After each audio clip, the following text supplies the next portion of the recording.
27 को है। आप 27 में आए, 27 को। फिर भी 7 दिन के अंदर वो पैसा जमा कराना होता है, आपको पता है? हाँ, ये उसमें रूल में मैं आपके खिलाफ SC एक्ट का मुकदमा करा सकता हूँ, आपको पता है? नहीं पता तो मैं आपको बता देता हूँ कि अगर आपने 7 दिन में पैसा इनके खाते में नहीं भेजा ना, CO साहब को भी, CO साहब और आप पे दोनों मुकदमा करा, DM साहब पे भी 1 मिनट लगी कराने में, बहुत छोटा सा काम है मेरे लिए, चुटकी भर का। आप चाहोगे मुकदमे में फंसना?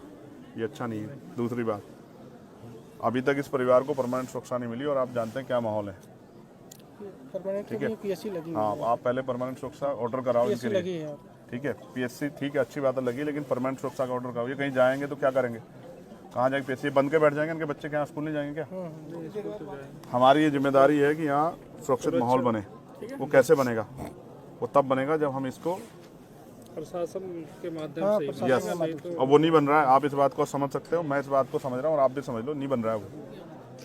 अगर वो बनता तो शायद इनको मेरी जरूरत नहीं पड़ती, ये आपके फिर भरोसा करके चैन से घर बैठ जाते, क्योंकि इस वर्दी में बहुत ताकत है। इस वर्दी को देख के आदमी महसूस करता है कि अब मैं सुरक्षित हूँ, और इसी वर्दी पे ना ये जो शेर का निशान है, ये हम सबको पावर देता है, ताकत देता है हमें। अब आप महसूस करो, या इतने वर्दी वालों के होते भी वो सुरक्षित नहीं महसूस करें, तो कारण क्या है? मेरे पे क्या है? मेरे पे थोड़े शेर का निशान है, तो शेर का निशान आपके माथे पे है। तो हमें उनको सुरक्षित माहौल देना है। मैं नहीं मानता अगर वो यहाँ रहेंगे तो सुरक्षित रहेंगे। तो SC/ST एक्ट में प्रावधान है कि हम उनको यहाँ से, जबकि होना तो चाहिए, एक्ट में तो ये कहता है कि अगर परिवार असुरक्षित है तो चाहे पूरा गांव बदलना पड़े, पूरे गांव को वहाँ से पलायन कराना पड़े, ये कहता है एक्ट तो। लेकिन मैं चाहता हूँ ना, आप कोशिश करें तो ये परिवार यहाँ से अगर कहीं और शहराबाद में शिफ्ट हो जाए तो ये अपना जीवन जी सकते हैं। घटना होगी, मैं उससे नहीं कह रहा हूँ, उस पर बार बार चर्चा नहीं करना चाहता हूँ, लेकिन अब हमें ये साबित करना है कि हमारे यहाँ कानून व्यवस्था अच्छी है और हमारे यहाँ हर आदमी अपनी ड्यूटी कर रहा है।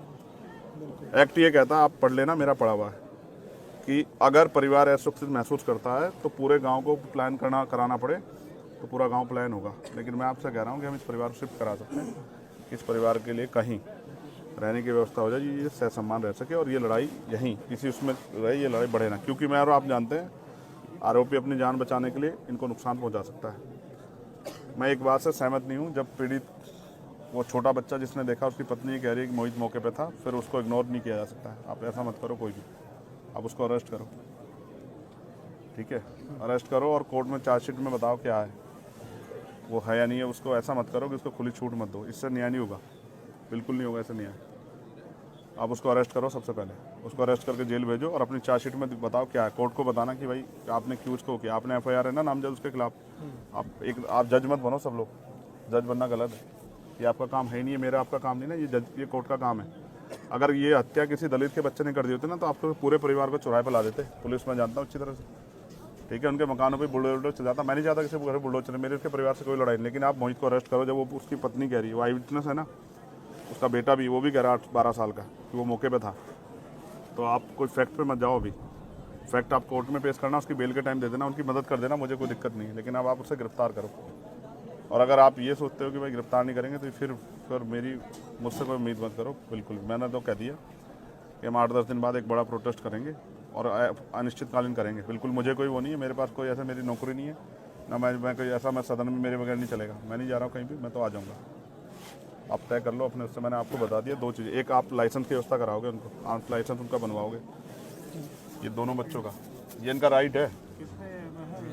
2 भाई हैं ये, दोनों भाइयों, क्योंकि इनको तो खतरा है ना, इनको तो चाहिए आर्म लाइसेंस, मुझे और आपको थोड़ा चाहिए।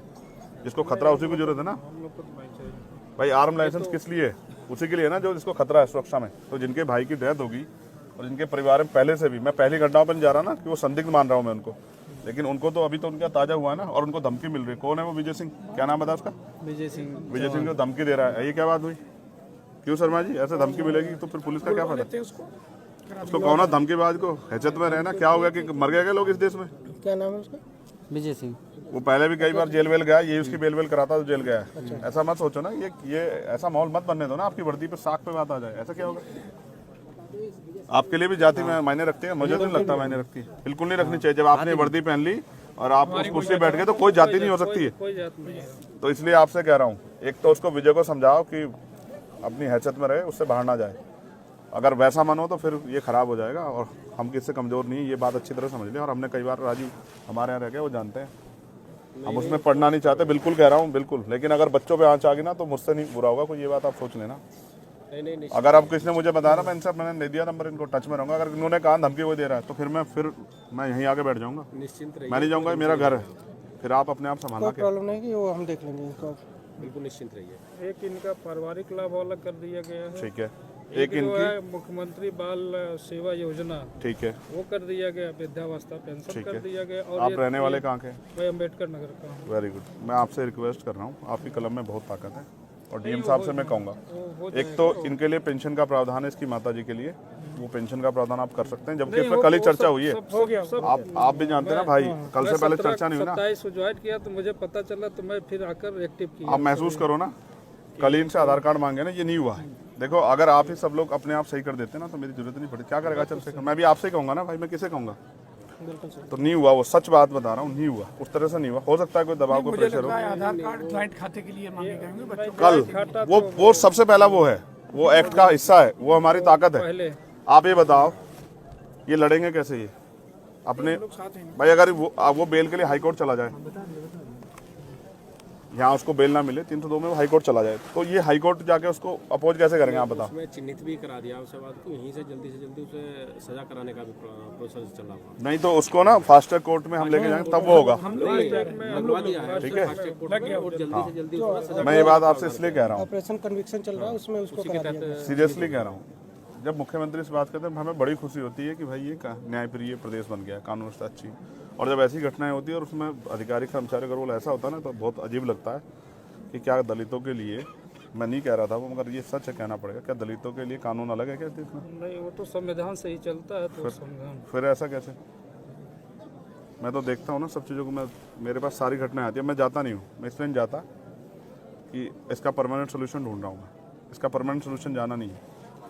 तो मैंने आपसे मांग रखी, एक, मैं ये नहीं कह रहा हूँ कि आप खेती के लिए पट्टा दें, जबकि वो प्रावधान में, क्योंकि इनके पास ज़मीन है, मैंने उनसे पूछा, तो मैं उसके लिए नहीं कह रहा हूँ। मैं आपसे ये कह रहा हूँ, एक, इनके लिए आर्म्स लाइसेंस। दूसरा, अगर हम इनको यहाँ से शिफ्ट करा दें, ये एक्ट का पार्ट है, और अब आप पे बजट भी आप इस कर सकते हैं, ठीक है। दो, तीसरा, एक सुरक्षित माहौल उनके लिए, सुरक्षा व्यवस्था, क्योंकि बच्चे छोटे स्कूल जाए, उन पर क्या गहरा असर पड़ रहा होगा, उनका स्कूल बंद हो गया। कभी तो उनके मन में आएगा ना 2-4 दिन में कि हम स्कूल क्यों नहीं जा पा रहे, उनकी माँ क्या कहेगी कि उत्तर प्रदेश में कानून व्यवस्था ऐसी कि आप जा नहीं सकते क्योंकि मर जाओगे। तो ये तो आपकी साख पे सवाल खड़ा हो जाएगा।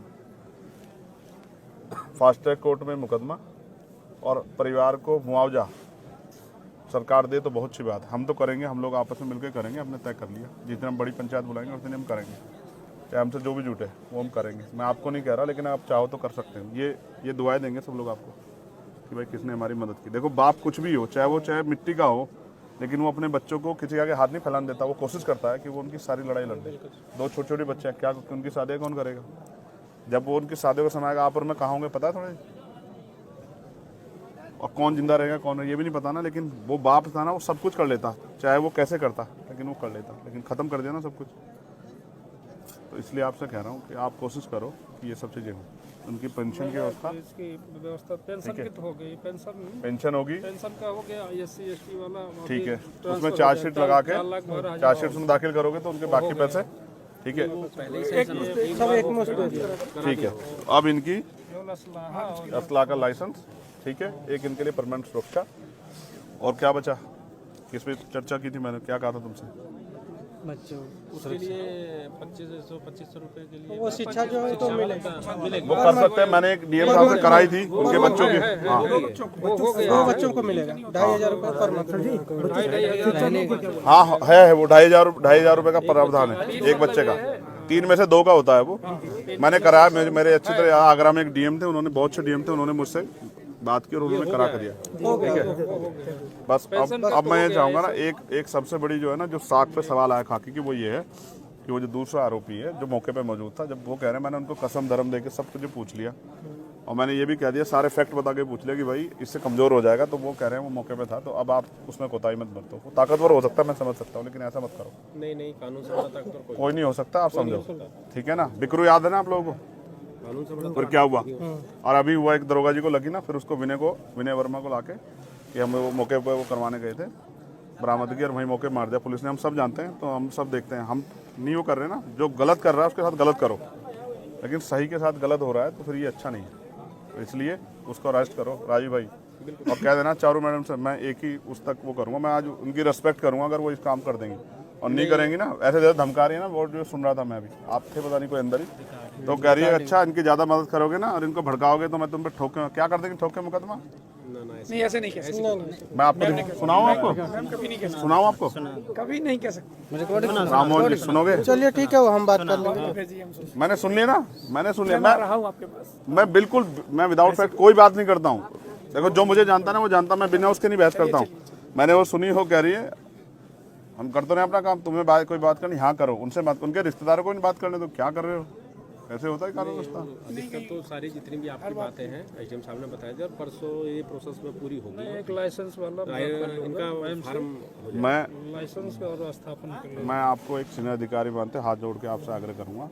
आज तारीख तो है, मेरा आज मैं 11 तारीख को इन्फॉर्मेशन लूँगा और 11 तारीख तक मैं देखूंगा कि आपने कहाँ तक वो बढ़ा दिया। 11 तारीख की शाम को फिर मैं इस पर अपना मत रखूंगा, मैं आपसे बिल्कुल स्पष्ट कह रहा हूँ। उसकी जो फिर मैं, हो जाएगा, ठीक है, उससे पहले आप ये समझना कि ये चंद्रशेखर ने आपसे आग्रह किया हाथ जोड़ के कि उसको आप कर दो। लाइसेंस करा दें, हो जाएगा। हो जाएगा। मैंने उनको वचन भी दिया कि आपको आपकी सुरक्षा में कोई कोताही नहीं होगी, इसको आप कह के आज ही करा दो सीओ साहब। बिल्कुल बिल्कुल, ठीक है, हाँ, आचार संहिता लगने से पहले। ये हम कराते हैं। मैं अपने लिए नहीं मांग रहा हूँ ना, देखो आप महसूस करो, मैं तो वो हूँ गोली खा के बैठा हूँ, मैं अपने लिए नहीं कह रहा हूँ। और मैंने नहीं कहा हमारे डीएमएसएसपी को, मैंने उनको लाइसेंस के लिए कहा, उन्होंने मेरी अपनी मजबूरी बता दी, मैंने कहा छोड़ दो, मैंने जब मौत आएगी आ जाएगी, लेकिन इनके पास मौत तब आएगी जब चंद्रशेखर नहीं होगा। तो ये बात आप इसमें करना, और विजय भाई साहब को बुला लेना, बड़े मजबूत आदमी हैं, उनको कहना ये उत्तर प्रदेश है और ये अब इसमें ये चलेगा नहीं जो आप कर रहे हो, धमकाना उमकाना बंद कर दें। आपने अपराध किया तो मरो ना, आप जेल जाओ, क्या वो मुसीबत है, सजा काटो ना, क्यों डर रहे हो? जब आप अपराध कर रहे हो तो फिर क्यों डर रहे हो? अपराध करते क्यों नहीं सोचा आपने फावला चलाते हुए? उसको देखिए सीओ साहब जो धमकी दे रहा है। ठीक है, तो ये मेरा आपसे हाथ जोड़ के आग्रह है सब साथियों से कि आप इसमें मदद करा दें। ड्यूटी है, आप इसमें हम लोग की ड्यूटी है। आप उसको जल्दी से मुझे बता दो, आपको काम करके जो मैंने आपसे उम्मीद की है राजू में। आप ये हमारे यहाँ बहुत चर्चित चेहरे थे, मैं इनकी बड़ाई नहीं करता, नहीं कह रहा हूँ। इन अपराधी कांपते थे इनके नाम से, सिंघम कहते थे इनको हमारे यहाँ के पता नहीं क्या हो गया। यहाँ भी है, यहाँ भी सर सिंघम, यहाँ भी है सिंघम। दिख नहीं रहा ना मेरे आने से पहले हो जाता तो मान लेता कि भाई वही थे। मैं ये क्षेत्र है। आप रहेंगे राममोहन जी हमारे यहाँ? मैं भोपाल में रहा हूँ, संबंधा सी वाले में मेरी भी आपकी बहुत मुलाकात है, 2 साल लगातार भोपाल। देखो आप कितने अच्छे, देखो वहीं रह के आना हमारे यहाँ, कितना अच्छा है। यहाँ थोड़ा सा दिक्कत है। ना कोई दिक्कत कोई दिक्कत नहीं होगी, कोई दिक्कत नहीं है।